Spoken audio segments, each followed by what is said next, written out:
निवडणूक कोणतीही असू देत, बारामतीची चर्चा नेहमीच होते. नुकत्याच झालेल्या लोकसभेच्या निवडणुकीत ननंद भाऊजाई असा सामना आपल्याला पाहायला मिळाला. यात सुप्रिया सुळे यांनी बारामतीचा गड राखत सुनेत्रा पवारांना धूळ चारली. आता चर्चा होतीये ती अजितदादांचे पुतणे युगेंद्र पवार यांची. कारण विधानसभा निवडणूक लढविण्याचे थेट संकेतच त्यांनी देऊन टाकलेत. युगेंद्र पवार खरंच बारामतीतून लढणार का? अजित पवार बारामतीची जागा सोडणार का? चला तर पाहूयात या व्हिडिओतून. नमस्कार, तुम्ही पाहत आहात आखाडा मराठी. लोकसभा निवडणुकीनंतर चर्चा सुरू झाली ती बारामतीत विधानसभा निवडणुकीची.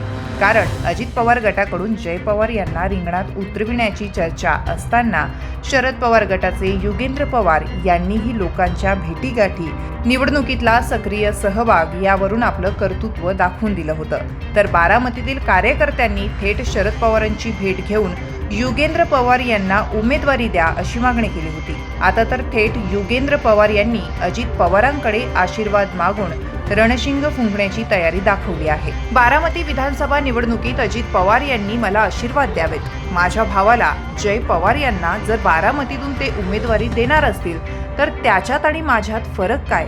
त्यांनी माझ्याच डोक्यावर आशीर्वादाचा हात ठेवावा असं वक्तव्य युगेंद्र पवार यांनी केलंय. आणि मग काय, चर्चा तर होणारच.